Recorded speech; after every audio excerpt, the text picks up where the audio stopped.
Welcome to Train Signal. This is the Monitoring and Maintaining Windows 7 lesson in the Windows 7 Administration Training course. In this lesson, you'll learn about all of the ins and outs that it takes to monitor and maintain Windows 7 and keep it in peak performance. We'll start by taking a look at the Performance Information and Tools utility that's built into Windows 7.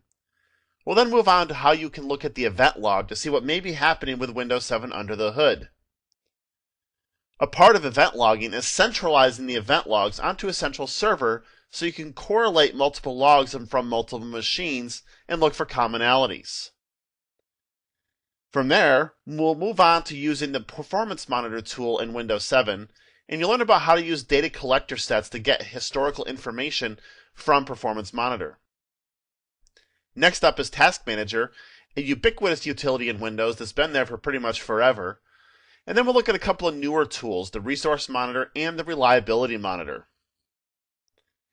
We'll wrap up this lesson by looking at a sample Windows Management Instrumentation script that can be used to gather some performance information from Windows 7.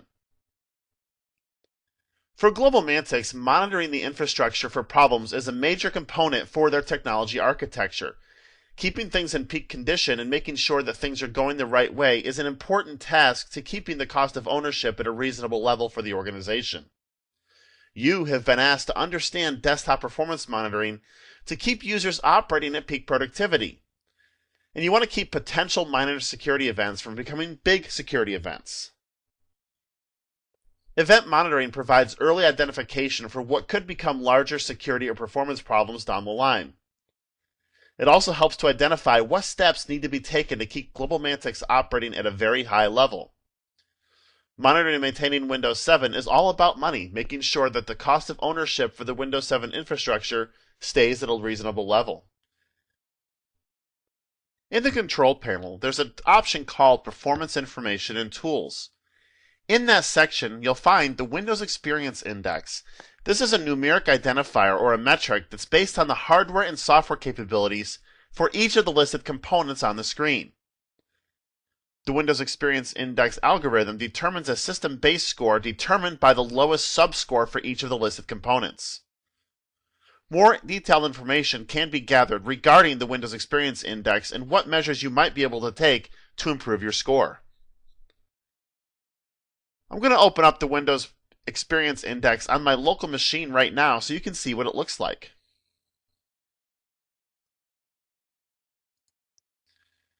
I went to the Start menu and chose Control Panel, and I'm going to the Performance Information and Tools section.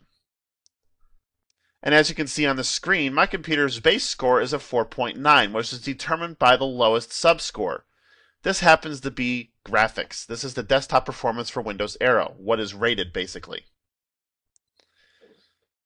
As you can see, there are 5 components that are going into creating a score for my system. The processor is calculations per second, RAM, memory operations per second, basically how fast is your memory, graphics and gaming graphics, this is how fast the graphics adapter is for your computer, and the primary hard disk, how fast can the disk transfer data. You'll notice again that the base score is a 4.9, which is the lowest subscore. So basically what the Windows Performance or the Windows Experience Index does is it takes the lowest subscore and determines that as being the base score for the entire system. You can click on the option right here that says View and Print Detailed Performance and System Information as well. And that's going to open up a little bit more information regarding what goes into creating this index. And you'll see that the system is a Sony system with 4 gigs of RAM, and it has 2 processing cores, which helps to give it a little bit more processing oomph than a single core system would. From a storage perspective, the hard disk is a 450 gig hard drive or so, of which 385 gigs is free. Display and graphics information is next, and it tells you how much available graphics memory there is, how much of that is dedicated on the graphics card, and how much of that is shared with the system. Now, shared system memory is basically going to affect the experience index a little bit because it's memory that's actually sharing with the operating system. It's not dedicated to the graphics card. If this RAM was dedicated to the graphics card, we would probably see a little bit higher score for graphics because of that dedicated RAM. And as you can see, there's just some other information here about the network telling you what kind of network controllers there are. So based on some of this information, you could try to start making some educated guesses about what steps you might be able to take to improve the Windows Experience Index and the overall system performance. In this case, replacing the graphics adapter with a slightly higher model could do the trick. That's tough in a laptop though, which this is, so we're not going to do that here. But for a desktop machine, you could replace the graphics adapter with a unit that had much more RAM, and you would see a higher score on the Windows Experience Index as a result.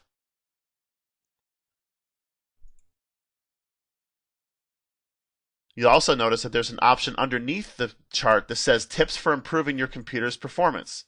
If you click on that item, you'll get a Windows Help and Support window that tells you some things that you can do to make your system perform a little bit better. We'll be talking about some of these performance tips in a performance improvement lesson later in this course.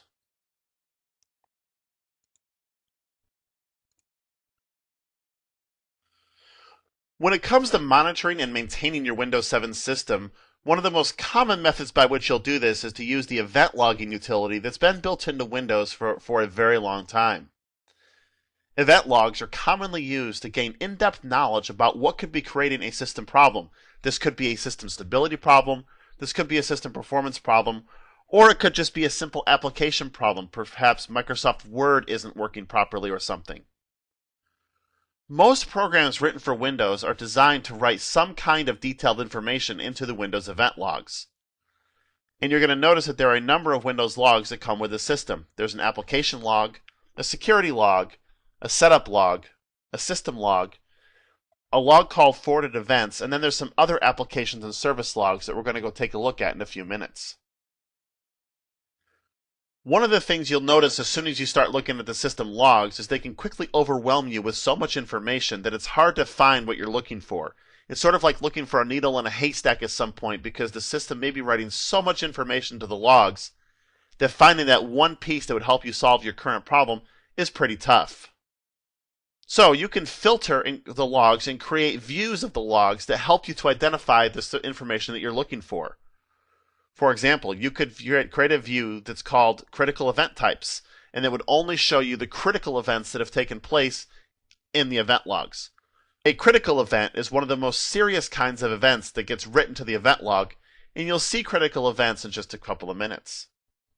GlobalMantic wants to create a view that logs only critical events for just the reason I mentioned.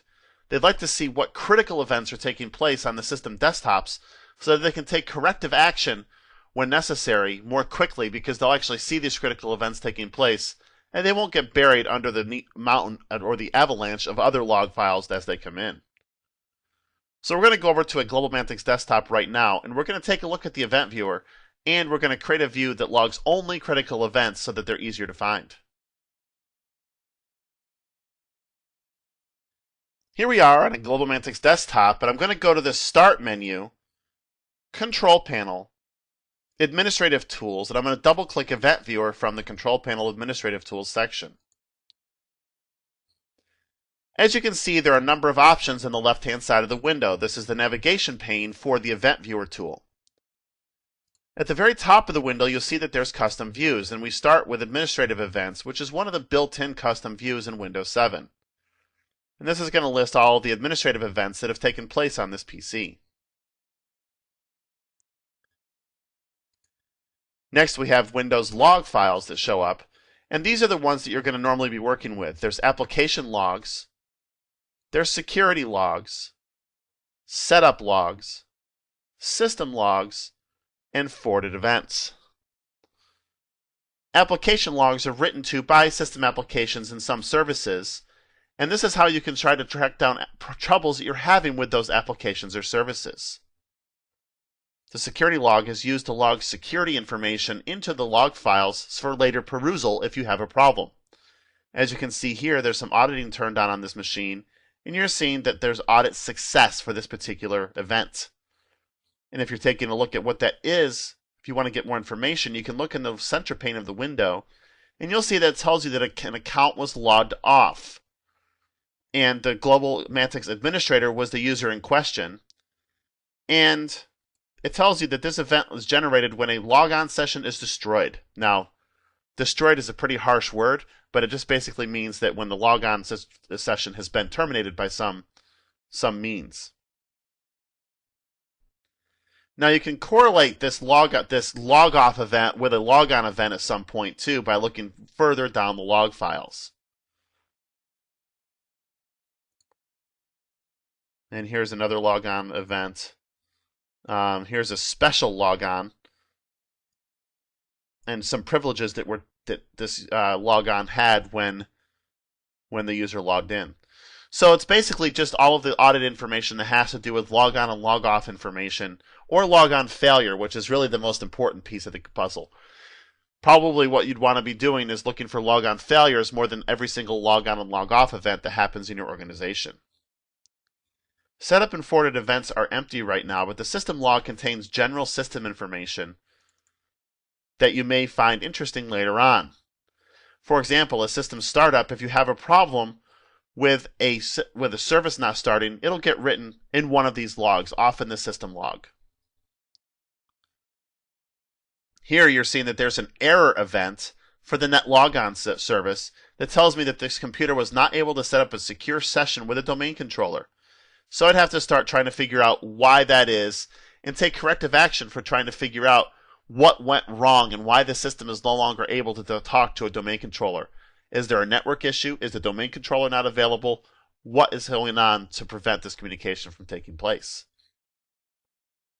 Further below, you've got some specialized applications and service logs. And if you select that applications and service logs heading, you get some information about each of these items. It tells you how many events are actually written and the current size of the log file.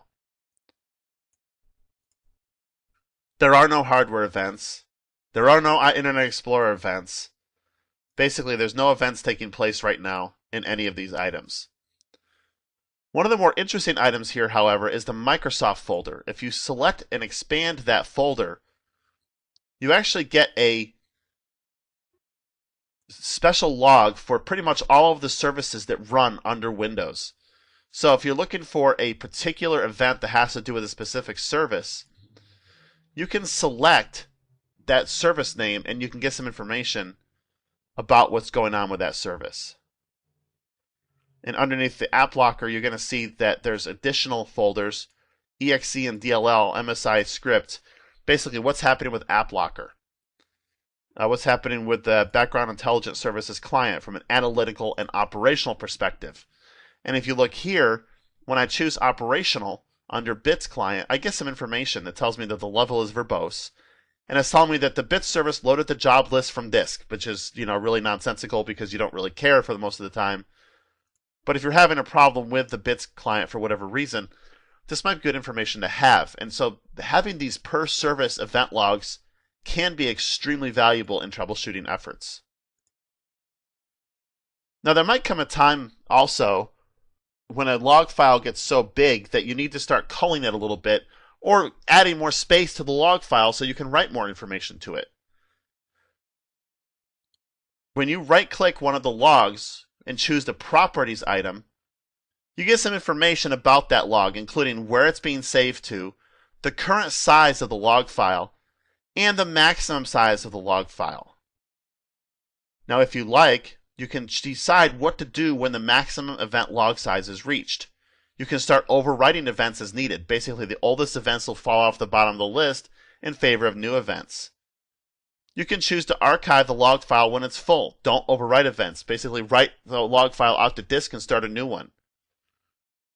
Or don't overwrite the events, clear the log files manually. So if you want to, you'd have to come in here and clear the log files by yourself and erase everything that's in there and then start a new log file.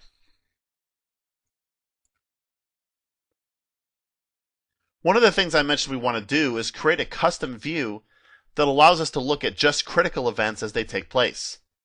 To do that, I'm going to right-click Custom View and I'm going to choose Create Custom View.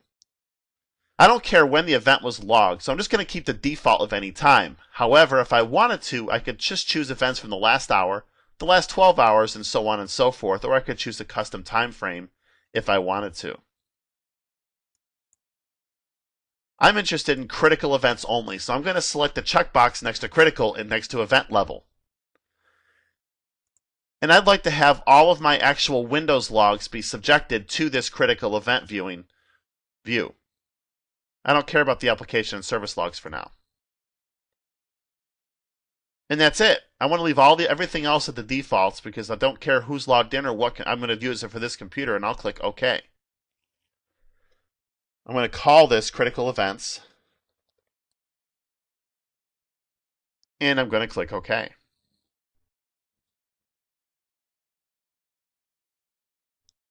As you can see, there are no critical events on this system. And that's a good thing. That's the state we want to get to because critical events are generally bad. So when there are critical events, they will pop up in this list, and I can take immediate action because they will be seen more quickly than if I have to peruse through all of the log files. Just for the sake of demonstration, however, I'm going to modify this view by right-clicking the view and choosing Properties. And I'm going to click the Edit Filter button here, and I'm going to decide to choose the error events as well. And the reason I'm going to do that is because error events are also problematic, and I want to be able to take action against those for GlobalMantix. And I'll click OK, and OK again. Now you'll see that there are a whole list of items that we can start taking a look at to be able to address whatever's taking place that's creating these errors. And you can see that selecting the error again will tell me exactly what's going on and why that error was logged. And that's how you create a view. You can also save the contents of a log file so you can move that log file to another machine for processing later on. Perchance you're having a user with an intermittent problem with a hardware device, for example. You probably don't want to have to sit there in front of that user's computer and wait for the event to take place or have to sit there and waste their time while you go through their log files. You can actually go through their log files on your own computer by exporting that log file to a file and then loading it on your own system. In fact, GlobalMantix has a user that's facing just this situation, an intermittent hardware problem. And you will export the contents of this user's event log to a file so you can examine them on your own machine so the user can continue working. So we're going to go back over to the GlobalMantix desktop and we're going to make this happen. And here we are back over at the event viewer on GM7075. And you'll notice that I have the top node event viewer local selected right now. Before we move on to how you export log files, let me go over a little bit more detail about the event viewer. The summary page is very valuable. First of all, you remember we just created a critical events custom view. Well, take a look at what you see right here on your screen. The summary page actually includes a number of items that could be of use when you're looking for recent errors on a machine. Notice if I select a critical item, there have been no errors that have been marked as critical in the past hour, 24 hours, or 7 days. However, if you look at the list, it goes in descending order of priority from critical all the way down to audit failure. And you'll notice if I select error, then if I expand it, you're going to see that there have been a number of errors written to the event logs in the past little while. In fact, there have been 3 in the past hour alone, 12 in the past 24 hours, and 19 written in the past 7 days. Better yet, it tells me exactly what these errors are, so I can start to try to take corrective measures against what these errors are without having to dig through all of the logs that you saw over here. So let's take a look at this group policy item and see what this is all about. What happened? The processing of group policy failed. Windows could not obtain the name of a domain controller. This could be caused by a name resolution failure. Verify your DNS is configured and working correctly. There could be a whole host of reasons this took place, but the most likely culprit is DNS, as the error message implies. So that what this does for you is it starts giving you a place you can start looking for the cause of a problem you might be having. So rather than having to shoot in the dark and start your troubleshooting efforts from scratch every time, the error messages you get from these logs give you a place to start so you're not on a wild goose chase. I'm going to go back to the summary page. And you'll notice at the bottom of this screen, it also tells you some other information. It tells you exactly what's in the log files, how big they are actually. So for each log file, you have the log file name, the current size of the log file, the maximum size of the log file, the last time it was modified, whether or not the log file is enabled, and the log file's retention policy. If you remember before, we looked at the retention policy for these log files and we chose to overwrite events as necessary. But if I wanted to expand the size of this log file, if I see this size here starting to approach 20 megs, I can pretty easily do that by right-clicking the name of the log file and choosing Properties. And you'll see that the maximum log size in kilobytes right now is 20,480. I could change that to, say, 3,500 just for kicks. And I'm going to get an error message when I do this, because the log size value must be in increments of 64K, and it must be greater than 0. So if I choose OK, it's going to set the log file size to me to the nearest multiple of 64K, which is really what I wanted it to do. I didn't really feel like calculating it myself. So I'll set that log file to 3528 and click OK. Well, it didn't change on the screen, so what's going on? Well, unfortunately, you have to refresh the display in order for that to take place. So I'm going to right-click Event Viewer and choose Refresh. And you'll see now that I now have a maximum size of 29.81 megabytes for that particular log file. So that's one way that you can go about changing the size of the log file, and you don't have to worry about, on your own, calculating it out to the nearest 64K mark. However, what I'm interested in doing is exporting the contents of this application log to a file. To do that, I'm going to select the application log and right-click it. And I'm going to choose Save All Events As. I'm going to save it with the machine name so when I copy it somewhere else, I know where it came from, and the name of the log file. And you'll see that's application. I'll take the S off. And I'm going to save it to my documents library and click Save. Now, do I want to include display information? Sure, I'll include display information to make it a little bit easier for me to troubleshoot things later on, because I'll get all of the information in the log file and not just some of it. And I'll click OK. Now, if I go to my Documents folder, there's that log file. And if I right-click that, you'll have an option to, well, if I double-click it, it'll open it up in a new Event Viewer window, and I'll be able to take a look at that log file. Now notice it's a little disk icon now, and it's telling me that I'm looking at a saved log. So you know that you're not looking at one of the real logs, because it's a saved log that you're looking at, and it's not sitting under Windows Logs. Now I happen to be looking at this on the same machine that the log was generated on, but I could just as easily move this log file to another system and look at it on that system rather than on the host system itself.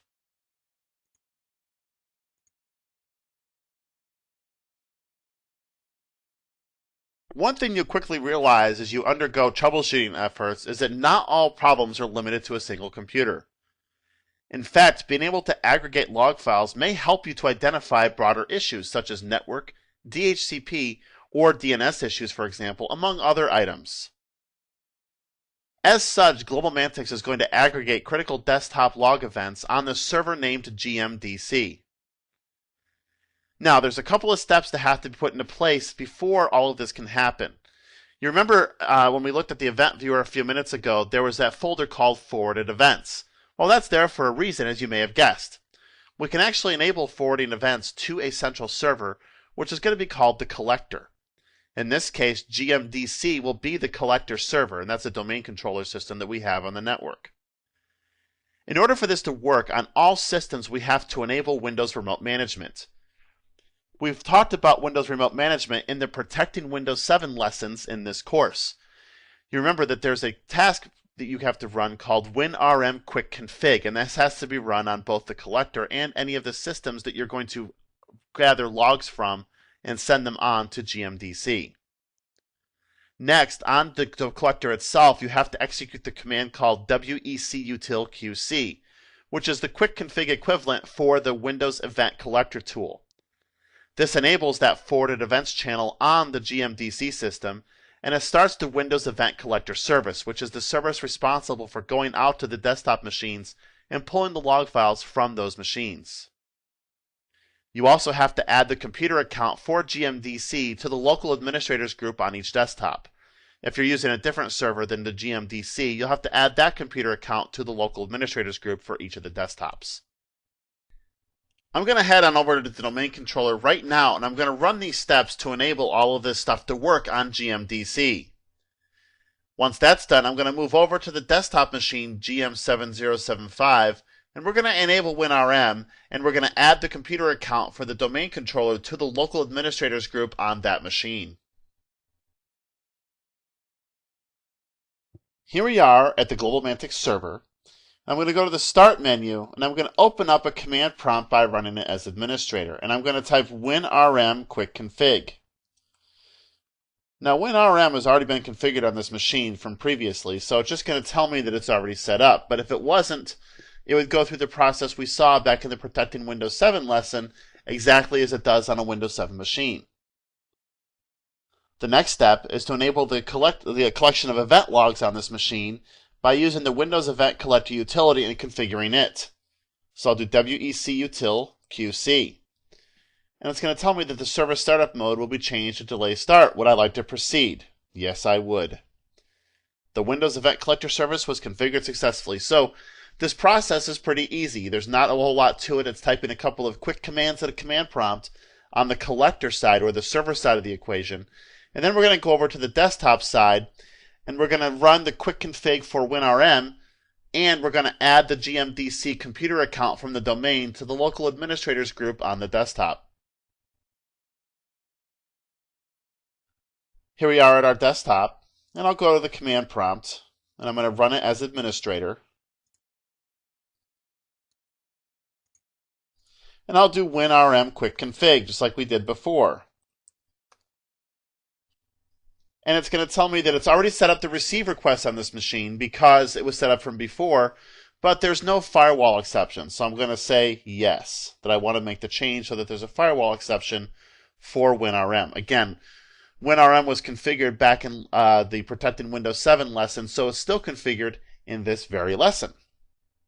What's not done, however, is going to the Start menu, right-clicking Computer and choosing Manage, and then opening up the Local User and Groups node here to add the computer account for GlobalMantix GM-DC to the Administrators group. So I'll right-click the Administrators group and choose Add to Group. And here I've got to click Add. Now you're going to notice up here it tells me that the object type is going to be User, Service Accounts, or Groups. Well, I want Computers, so I'm going to choose Object Types. And I'm going to put the check mark on the box next to Computers. And I'm going to type GM-DC. And now you're going to see that the computer account for the GlobalMantix GMDC machine is a member of the administrators group on GM7075, which is the goal that we had in mind. And that's it for this part of the lesson. Now the next step is on the collector machine, which is the domain controller, or in this case GMDC, we're going to create a subscription. We're going to create a subscription that basically pulls events from GM7075. And we have to choose a number of parameters. Specifically, we have to choose from which computers events will be pulled, the event types to pull, the severity types, that is critical, error, informational, the date and time range for the events we want to pull, and the log to which events should be written. Now in this case, we keep in mind that events are copied to the collector machine. They're not just moved. So if you're at someone's desktop, you can still see all these events. They just also exist on the collector machine as well as on the source machine from whence they came. You may want to choose a different date and time, or a specific date and time range for events to be collected, so you're not just amassing all kinds of events and never having them go anywhere. For example, maybe you want to have a critical event log that sits on a server somewhere that just shows all of the critical events from the past day. You could do that by setting a date and time range on the subscription that you're going to create here in just a second. And with that said, I'm going to move over to the GMDC machine, and I'm going to pull all of the event types, all of the event severities from GM7075 so that we can make sure that this event collector is working and you can actually see something happen and events will actually be pulled over to GMDC from GM7075. And I'm now on GMDC, and I'm going to go to Start, Administrative Tools, Event Viewer. And here I'm going to right-click subscriptions, and I'm going to choose Create Subscription, because we're going to create a subscription from GM-7-075. I'm going to name it GM7075.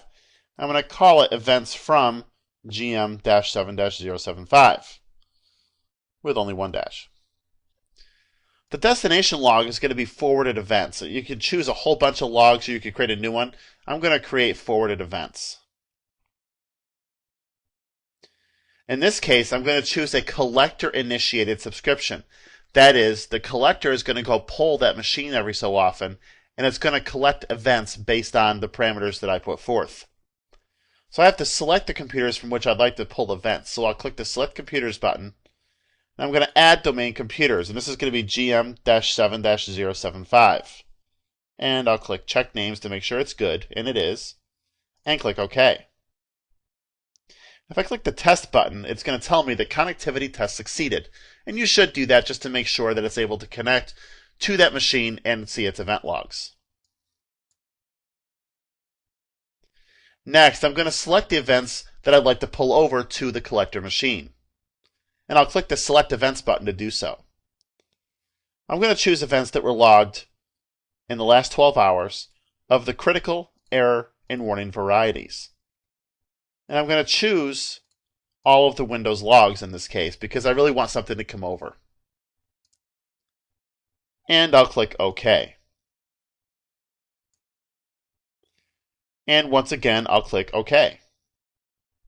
Now if I click Subscriptions, you're going to see that this is an active collection. I'm going to close that action pane.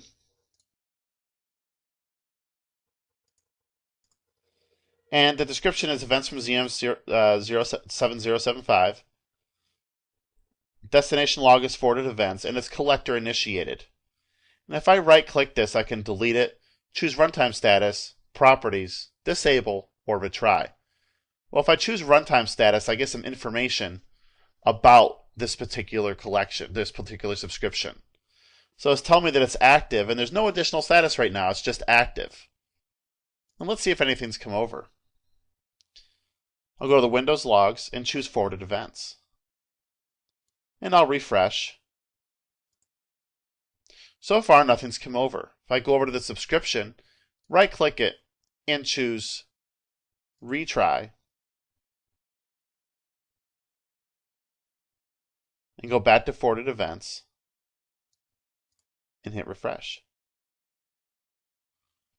It can take a little bit of time for the initial event collection to get started, and I tend to be relatively impatient, so I'm going to pause the video and wait for a few minutes, and then we'll come back and we'll see if the event logs actually came over the way they're supposed to. And here we are back at GMDC and the forwarded events log, and as you can see, there are events being pulled from GM7075 on a relatively regular basis. Here's some warnings, here's some errors, and I'll bet you if we go down further we'll see some other ones. No, we didn't. So, this subscription worked. It's pulling all of the events from GM7075 and pulling it into the forwarded events log. And just like the log viewer over on the desktop side, you can actually get some information about all the various logs right here at the summary screen for Event Viewer on the server side too, if you do happen to start working with the server side of the equation. One more look, there it is. Another very popular tool used to monitor and maintain Windows 7 is Performance Monitor. This is a tool that you can use to visually monitor any variety of Windows performance counters, event trace data, and configuration information. Performance counters measure system state and system activity, such as available RAM, available disk space, disk read I/O, things like that. Event trace data is collected from what are called trace providers. These are operating system or application components that report actions or events. Configuration information is regularly collected from values that are stored in the system registry. You can use Performance Monitor to view data in real time or save information to a log file for future viewing. Performance Monitor can be useful for tracking down errant software. For example, if you set up a performance monitor that watches your available RAM, you could look for something that might be leaking memory. Because if your available RAM continually goes down and you aren't doing much with the system, that means that there could be a process that's leaking RAM, and you may have to try to figure out what's going on and correct the situation. As is the case with most things, you have to have specific user rights in order to be able to use some of the functions in Performance Monitor. Regular users, for example, can view only historical information in Performance Monitor. They cannot view real-time information, so they can't load up PerfMon and start watching the system. Now, that also means that these users can't manipulate what are called data collector sets, which are really real-time views that create log files on the system. And we'll be looking at data collector sets here in just a few minutes. Members of the local Performance Monitor users group can view both historical and real-time information, but they can't manipulate data collector sets. On the other hand, members of the All-Seeing Performance Log users group can view both historical and real-time performance information, and they can manipulate data collector sets. Now, it goes without saying that members of the administrators group can also do whatever the heck they want with Performance Monitor as well.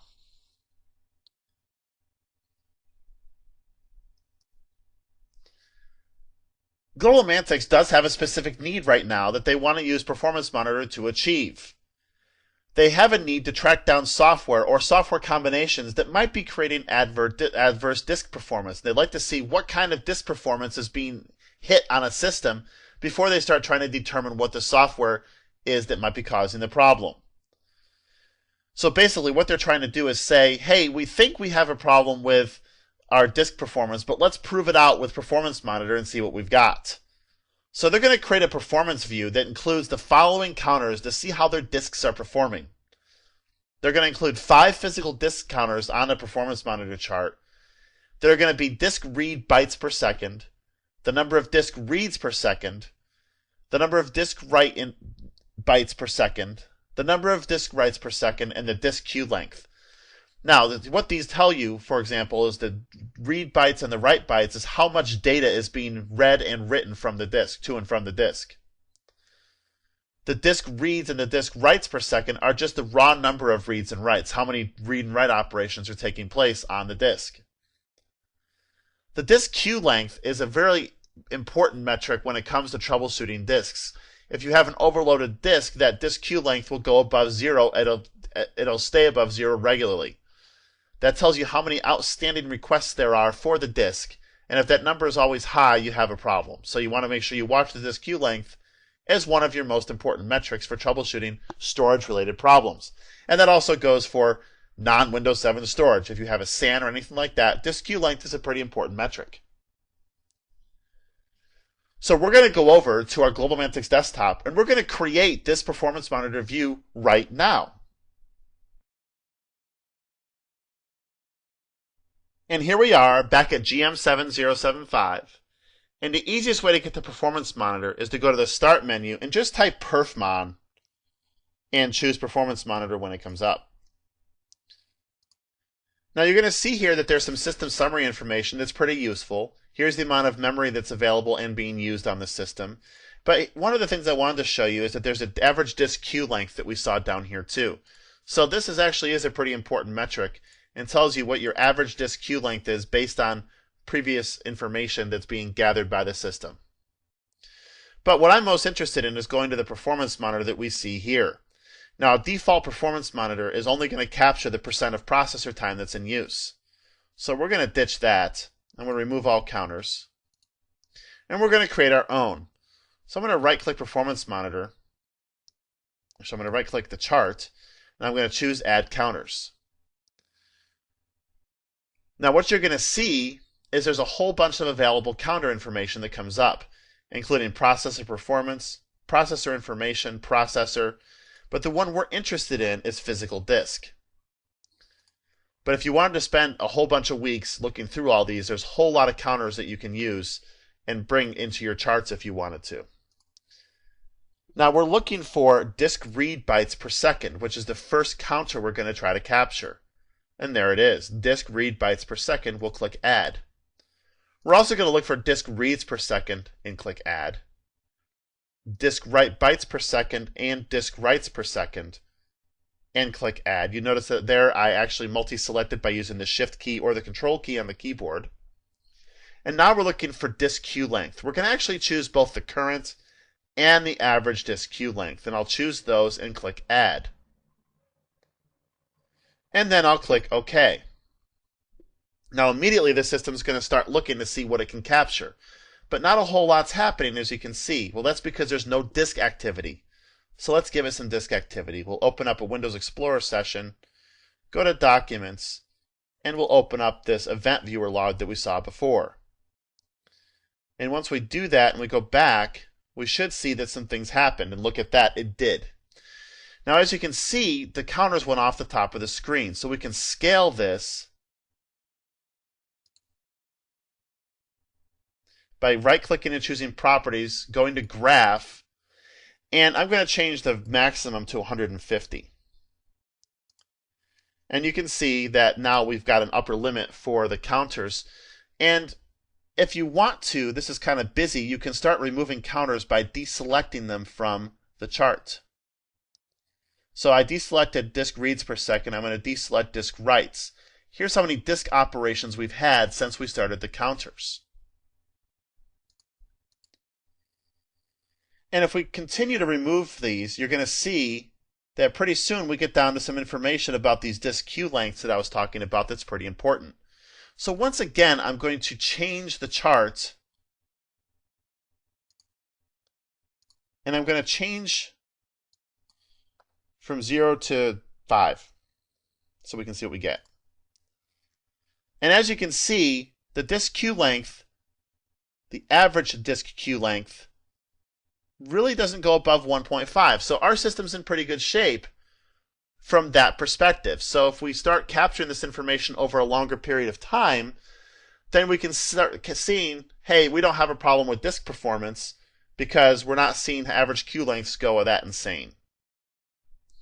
And that's how we would use Performance Monitor initially to actually gather information in real time. And as you can see, this really is real-time information. Data collector sets in Windows 7 are basically Performance Monitor views that you've exported in some way, shape, or form. They bring together multiple data collection items into single reports that can be used, for example, to review system performance. And we'll be looking at a built-in data collector set that's absolutely fantastic in just a few minutes. You can use different collector types to gather information into your data collector sets. These can be performance counter data collectors, just like the ones we just created. These collect historical performance counter related system statistics. You can create event trace data collectors, which are based on event related information happening with the system. Or you can have configuration data collectors that are based on information from the system registry. And you can also have what's called the performance counter alert. This will alert you when a specific performance counter condition is met. For example, suppose you have average disk space that goes below 2% on a desktop. You can actually have a little alert pop up that tells the user that their disk space is running low and that they should contact you. It's kind of cool. I've tried it out. It's pretty neat stuff. Windows 7 includes some built-in data sets that are under the data collectors node in the Performance Monitor tool. I love them. The System Performance Data Collector is used to troubleshoot a system that's not performing well. And it includes disk, network, RAM, and processor information that you won't believe. It's really good. Next, there's a system diagnostics report that you can use to troubleshoot an unreliable system. This collects all of the statistics that are gathered by the System Performance Data Collector set, as well as some additional system information related to overall system reliability. GlobalMantics is going to use one of the built-in data collector sets to determine which files are having the most impact on disk performance and to try to correlate these files with running processes. We're next going to modify the System Performance Data Collector set to run up to 5 minutes and run daily at 3 p.m. By default, when you run the System Performance Data Collector set, it only runs for 1 minute and it runs right now. You can choose at what time of day you want these reports to run and how long you want them to run for. And then you can go back and look at those results over time to see if you're noticing any correlation at a particular time of day for certain events or what have you. So there's a lot of different options around data collector sets. We're now going to go back over to the GlobalMantix desktop PC, and we're going to use the data collector set that's built into the system to achieve these goals. And as you can see, our performance monitor is still running, but I'm going to open up the data collector sets node now, and we're going to go to the system created or the system provided data collector sets. And I'm going to choose system diagnostics, and you're going to see that there's a whole bunch of stuff that's being grabbed as a result of this data collector set. It's grabbing all kinds of information. It's grabbing trace information from the NT kernel, configuration information about the operating system, some performance counter information, and let's take a look at what it's actually grabbing. And we can do that by double-clicking performance counter, and you can see it's grabbing process information, processor and stuff, physical disk information, memory information, system, server, network interface. All kinds of stuff is being collected as a part of that performance counter properties node in this report. And you can tell that this is gathering a lot of information. So what's the anti-spyware product? Well, it's looking for registry entries, management paths, file capture, state capture, files, all kinds of ways that this can try to find particular properties for software. In this case, it's going to be able to use the security center information, which is what a lot of anti-spyware software registers with, to try to determine if there's anti-spyware software running on this system. When it comes to processes, how's it going to grab those? It's not going to use the registry. It's going to use another script that's going to select all of the active processes from the Win32 process. It's going to use WMI, it looks like, or computer instrumentation, in order to be able to grab information about running processes. So there's a whole bunch of different ways that this performance tool can grab information. Now if I right-click this and choose Start, let me open up the properties first so I can show you something. The stop condition is going to tell it to run for 1 minute. So this is hard-coded to run for 1 minute. I'm going to show you in a few minutes how we can create another report that'll run for 5 instead, and that'll run at a particular time when we want it to. So I'm going to right-click System Diagnostics and click Start. And if I go down to the Reports option now, you're going to see that there's a GM7075 report that's going to collect data for 60 seconds. So it's got to run for 60 seconds, and it's all this time it's going out and it's getting all of that information you just saw in the report definition. And all of that information takes some time to grab, but it's running performance counters, it's running scripts to grab all the information, it's scanning the registry to try to find even more information, it's looking through the file system for any of those metrics that may be file-based, but it's really doing a lot of work in this short minute to try to grab all that information. And we're just going to wait for this to finish up, and then we're going to come back and take a look at the resulting report. All right. The collector process ran for about 60 seconds, and as you can see right here, it did run for 60 seconds. This is a good thing. And there's a whole bunch of stuff that it found. First of all, it found some information that's pretty important. The Security Center has not recorded an antivirus product. This is bad. You really want to have an antivirus product on all of your desktops. This one does not have that. Now, it then went through and did some basic system checks. It checked for attributes of the operating system, such as the version. It looked for disk information. Are there any smart predicted failures that are going to take place? No, it doesn't see that. Security Center tests. User account control is enabled. If I disabled user account control, then that would go yellow or red instead. System service checks. Are there any services that have abnormally terminated? And you can see all of these tests passed. But there's a ton of information here about the system. Now, from a resource performance perspective, since we're looking at really performance-related information, the CPU is pretty much idle. It's only running about 9% utilized, and it's a low CPU load. On the network side, the busiest network adapter is still running at less than 15% of its total capacity. Specifically, holding my mouse over that little piece of paper, it tells me that the Intel Pro 1000 MT network connection is running at about 26,856 bits and has 1 million bits capacity. I think we've got a little room for growth there. The disk I/O is less than 100 read-write operations per second on disk 0. And specifically, it's 17 per second during that period of time. And if you want to get information about specifically what the read and write counts were, hold your mouse over the icon. Reads at 8.7 per second and plus writes at 7.9 operations per second. Now we can get some more specific information about the CPU by expanding CPU process, and we can see what's running down here. And what it looks like is there's not a whole lot that's eating up a lot of our disk or our memory or our processor for that matter. But we were most interested in the disk counters. So we're going to open the disk counters and we're going to see what the hot files are. Now what hot files is what are the files that are causing the most disk I/O. And as you remember, this is what we were looking at for GlobalMantix to try to determine why we were seeing so much disk thrashing going on and what might be causing that.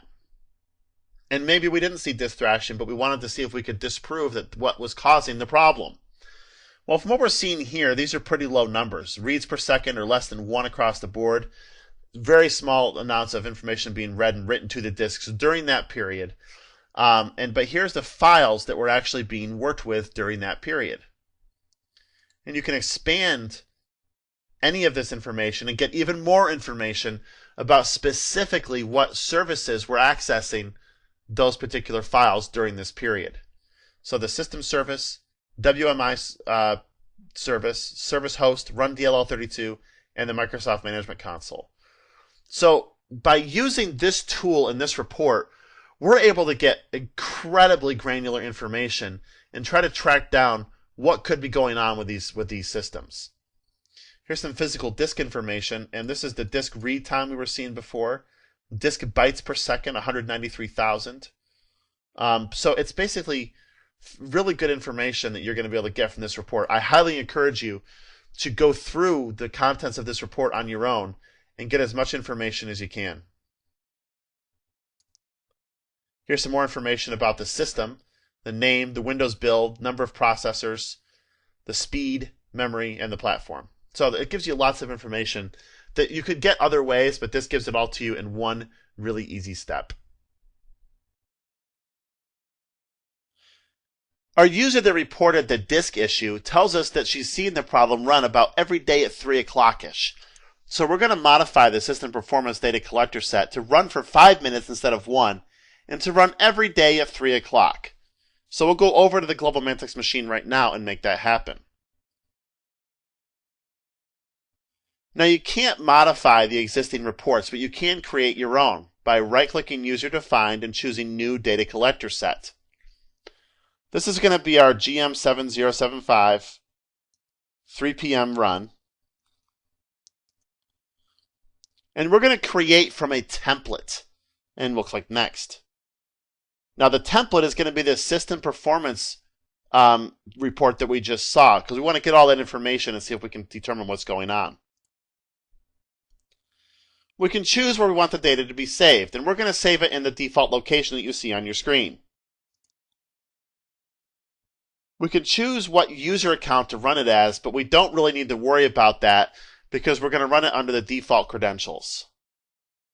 So we're going to open the properties for this data collector set so we can make some other changes. Specifically, we're going to go to the Stop Condition tab and we're going to run this thing for 5 minutes.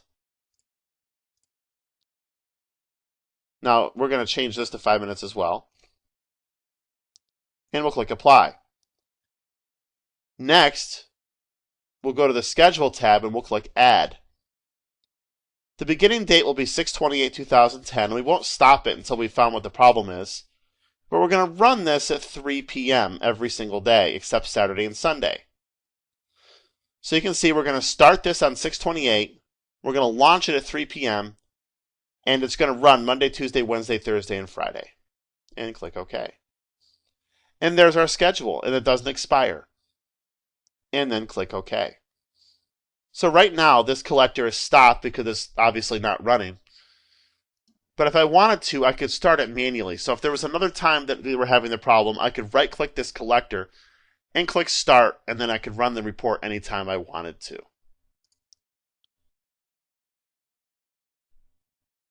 Now, creating our own data collector set from scratch is something we've already done almost.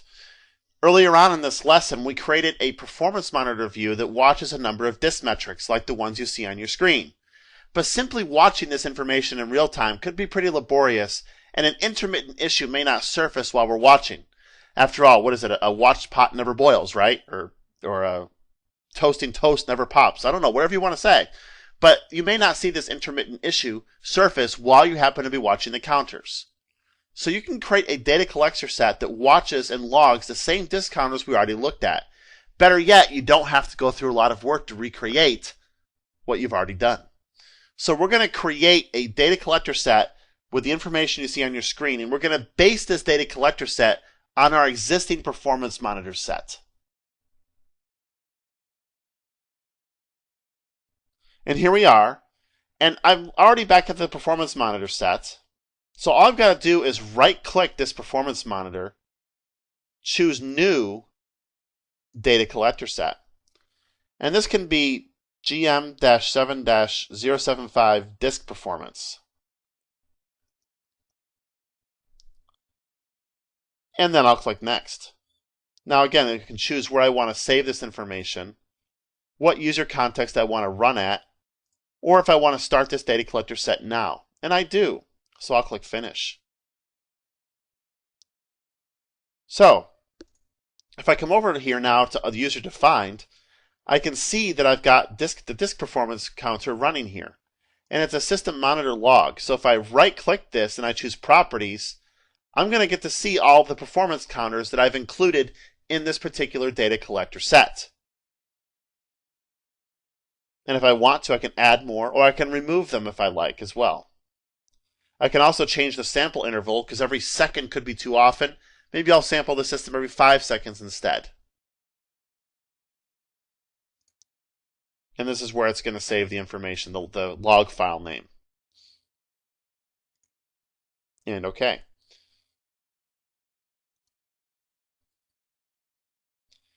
Now, if I want to, it won't work right now, but I can choose Latest Report.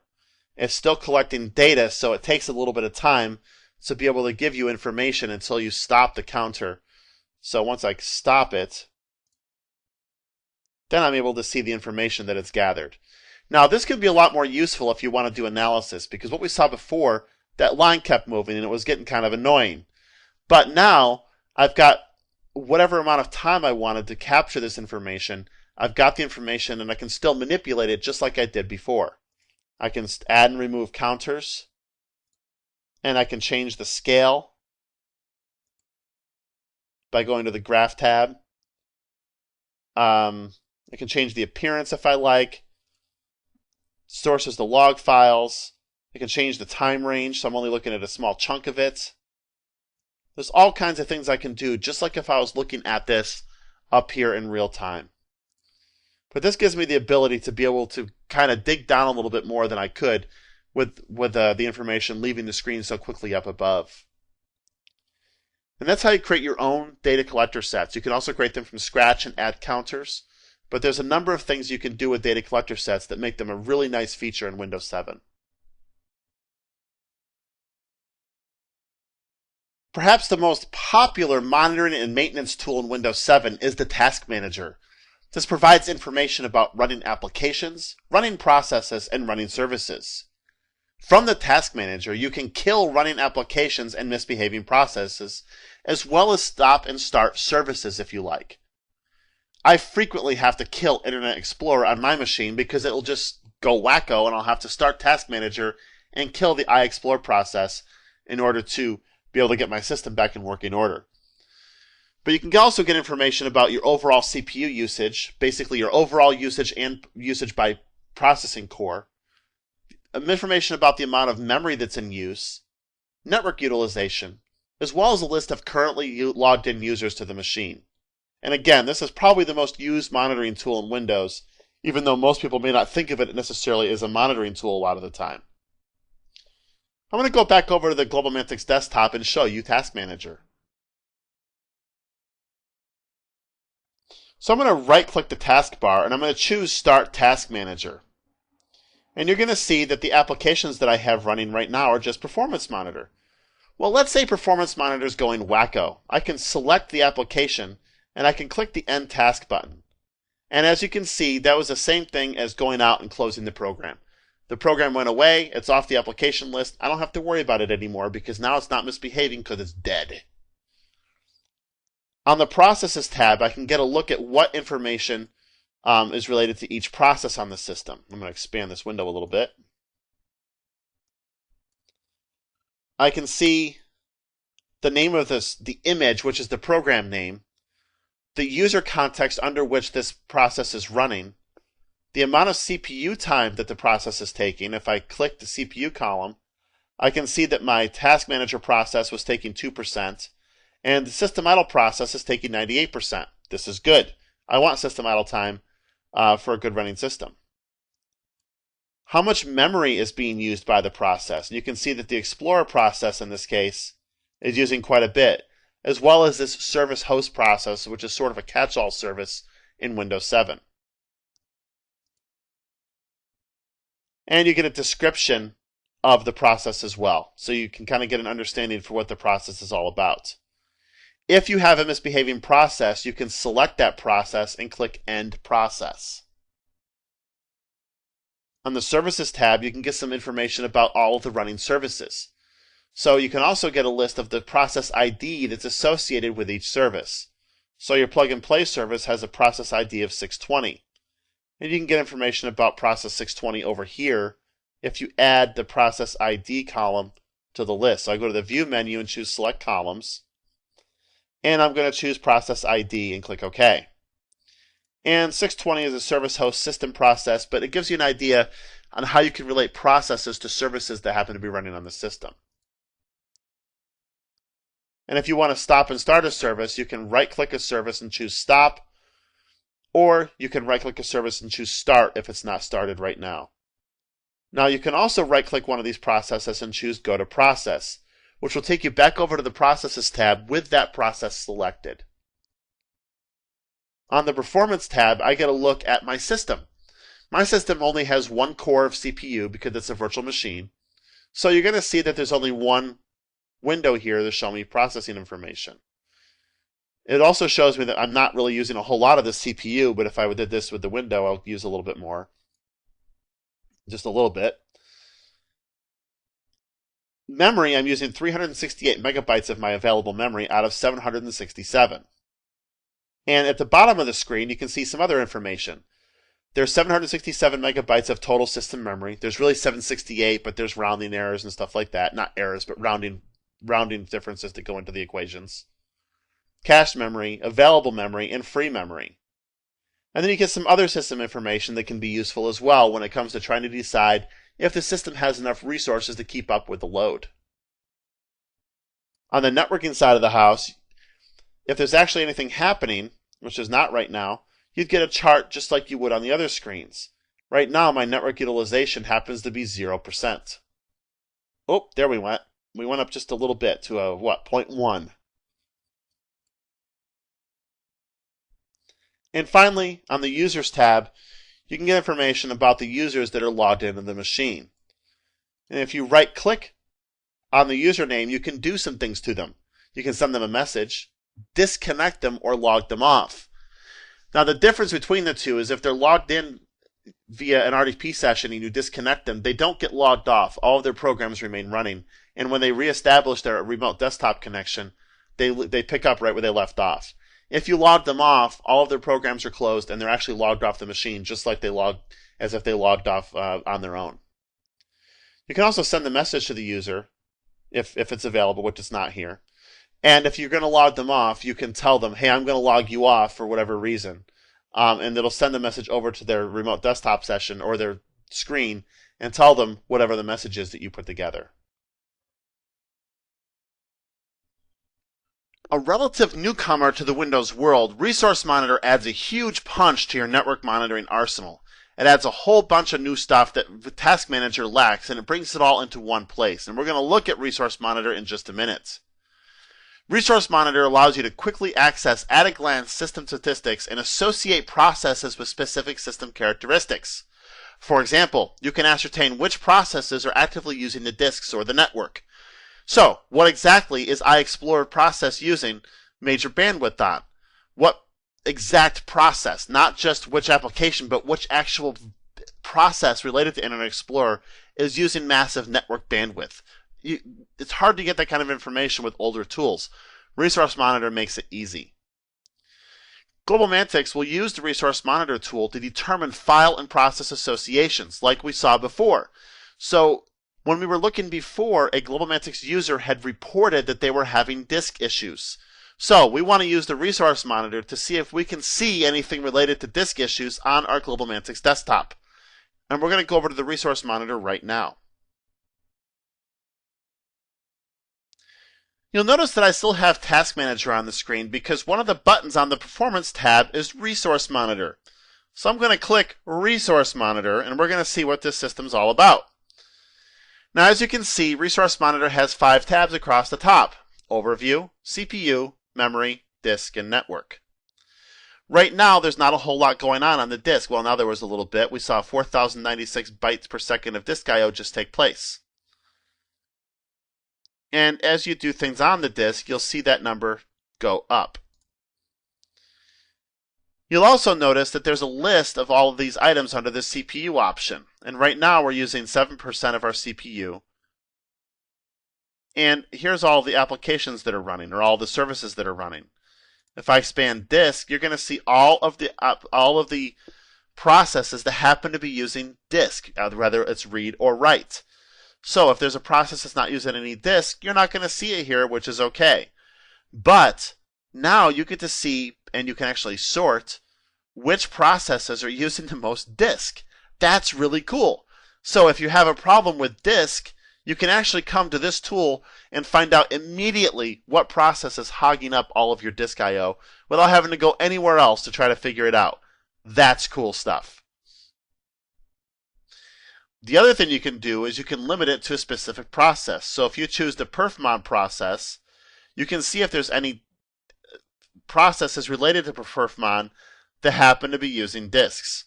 And yeah, there are. So here they are. All of the stuff that's using the disk. Now, what is it? Well, here's the exact file that's being used. So more than just what process is using all of your disk I/O, but what file is it accessing for all of your disk I/O? And the same goes for network. It's filtered by perfmon. I'm going to deselect that, and I'm going to select all of them so we can see everything. Actually, I'm going to deselect it all because it doesn't really matter. And you're going to see that the network is doing the same thing. So we have the service host process that is using 22,000 bytes per second. And it actually tells you what address it's connected to. So this is connected to GM7075. Here's a process connected to GMDC. Here's a process connected to 239.255.255.250. So there's all kinds of information that you're going to get here that you really can't get anywhere else very easily. And likewise, we have memory information for all of the RAM specifically being used by individual processes. So the Resource Monitor is an incredibly powerful tool that gives you a lot of information very, very easily, and it's very easy to use too. On the CPU tab, you get some more in-depth information about individual processes, including services, and then file handles. So if you select all your processes, you'll get all of its file handles, and all kinds of good information. Memory is the same way. How much memory is being used by particular processes. And you can continue to select processes and get information about what you want to look at. And here's a map of how the physical memory is currently being used. And then on to disk. There's disk activity, disk storage, and we'll deselect. And you can see what processes are writing to the disk very quickly. There's log file stuff being written to the disk. Then here's information about the actual storage. The C drive has available space of 30,517 megabytes, about 30 gigs. Total space of about 40 gigs. And here's that ever important disk queue length metric we were talking about before. So this is another way you can get that information about what you may need to be able to troubleshoot a problem on a PC related to disk queue length. And then the last tab is network. And we've seen some of this stuff before, but you can also get a list of all of the TCP connections from the machine, and which is good information to have. So you want to see what this machine is connected to. You can come right to Resource Monitor and get that information. Oops. You can also listen or get a look at all the listening ports, all the ports on this machine that are listening for new connections to take place, and do what you will with those. Now, if all the stuff you've seen so far for monitoring and maintaining Windows 7 wasn't enough, Microsoft's also added the Reliability Monitor. This is a new tool in Windows 7 that's available via the Control Panel's Action Center, and this defines a stability index as a value from 1 to 10 that describes system performance as a function of reliability. This provides administrators with at-a-glance information that can help to correlate system stability issues with things like new updates, software installations, and other system events. You can use the Reliability Monitor for GlobalMantic to attempt to find a root cause for some ongoing stability issues that were reported by a GlobalMantic user. And if you look at the graphic on the screen, you can see that there's a blue line that goes and kind of goes up and down. That's your reliability index. The lower that line, the worse off you are. Here's a 1, here's a 10. The closer that gets to 1, the worse your system is, the less reliable your system is. If that line is going straight across the top like it is here, that's the most reliable your system can be. When you start having red marks here, then you start having system problems that you need to look at. So let's go over to our GlobalMantic machine and take a look at Reliability Monitor.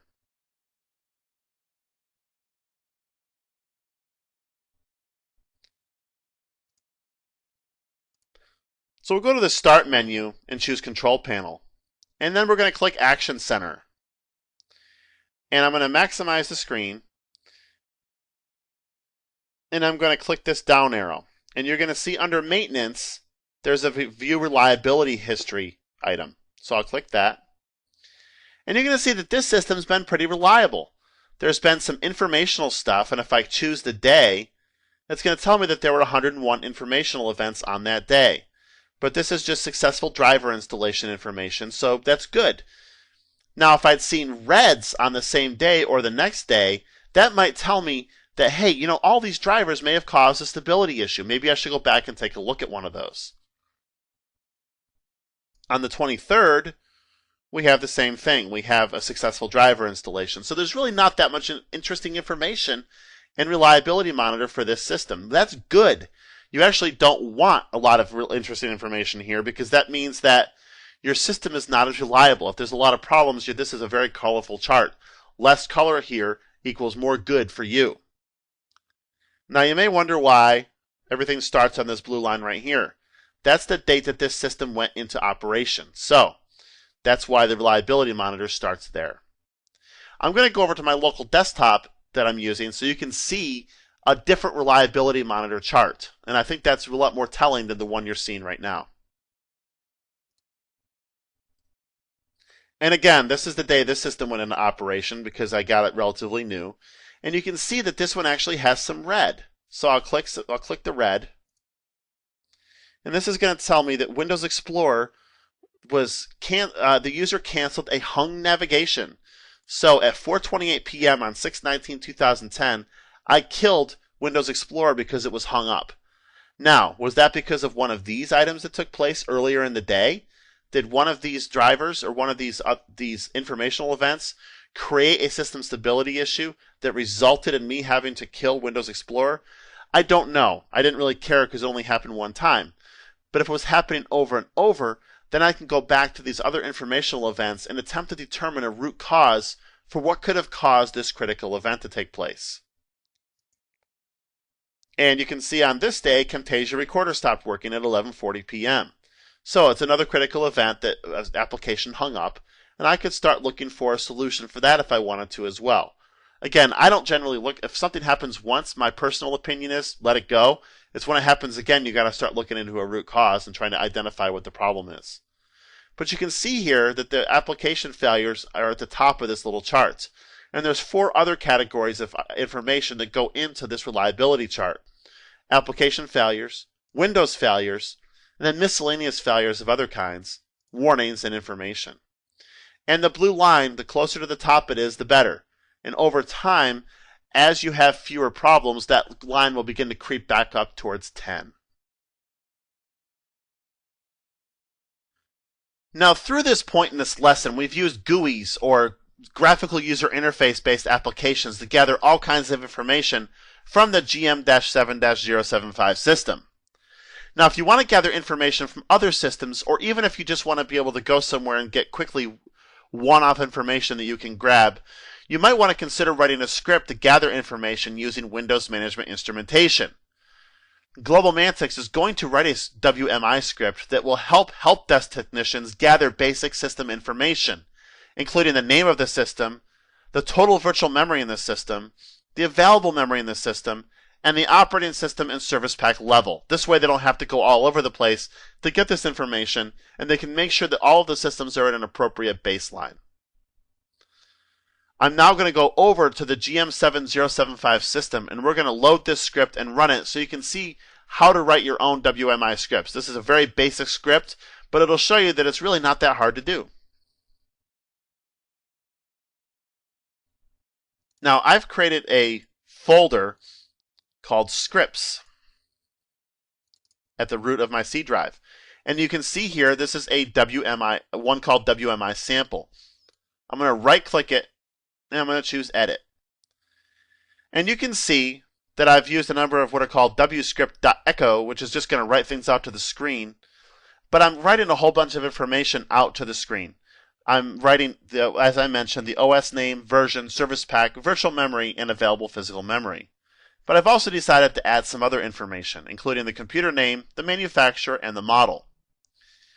Now what you're going to see is I'm grabbing information up here using what's called Win32 Computer System. This is a WMI resource that I can use to get information about the actual hardware, including the name, manufacturer, and model. Now when it comes to other tools, like getting the OS name, the OS version, service pack, and memory information, I have to go after a Win32 operating system counter instead. And that way I can get the information that I want regarding all of the stuff you see on the screen. Now, I'm not going to go into a whole lot of detail about writing WMI scripts, except to tell you that you should learn how to write some basic scripts, because they're really useful, and you may get tested on some basics on the exam for the Windows 7 administration. So make sure that you understand what you see on the screen here, and be able to add things to it if you had to, such as adding more counters for disk, or memory, or whatever you might want to be able to add, especially if you decide to use this in your own organization. Now to run this script, I'm going to open an elevated command prompt by going to Accessories, right-clicking Command Prompt, and choosing Run as Administrator. I'm then going to switch to the Scripts directory. I'm going to type cscript wmi sample.vbs and press Enter. And what happens is the script runs and it tells me all the information that I wanted to know. So it tells me that the computer name is GM7075, the manufacturer is VMware, and the model is the VMware Virtual Platform, which it is. It's a virtual machine running under VMware Fusion. The operating system name is Microsoft Windows 7 Enterprise, and this is the hard disk partition that it happens to be using. The OS version is 6.1.7600 with no service pack, because there's no service pack yet available for Windows 7. And the total virtual memory is about 2.8 gigs, and available physical memory is 2,302,012 kilobytes. So there's some good information that you can get for using these scripts. That, yes, you could get other ways in the operating system, but this makes it easy to be able to grab all the information all at once. And if you wanted to, you could actually copy and paste all of this into a text file or into an email message back to yourself, so you could use it for later on if you needed to. This script will be included on the course CD for your use. We covered quite a bit in this lesson. We started with event logging, and you learned how to use event logging in different ways to get information about what's going on with the system and try to start taking steps towards finding what could be causing problems for the system. You learn how to centralize event logs to a central event log server. And then we moved on to using Performance Monitor and data collector sets, including creating a new data collector set for yourself. Next, we talked about 3 tools built into Windows 7, Task Manager, Resource Monitor, and Reliability Monitor. And we wrapped up by talking about sample WMI scripts that can gather some basic system information, including the system model and available system memory. These are 2 supporting resources that I think are pretty important. Microsoft makes available a Windows Performance Analysis Developer Center with information available at the link you see on the screen. And there's all kinds of tools there that you should study and learn how to use if you're going to get serious about Windows performance. And then there's a Windows Management Instrumentation scripting guide that I've included a link to on this screen as well that'll help you get well on your way towards writing your own advanced WMI scripts. Thank you for listening, and I look forward to seeing you in the next lesson.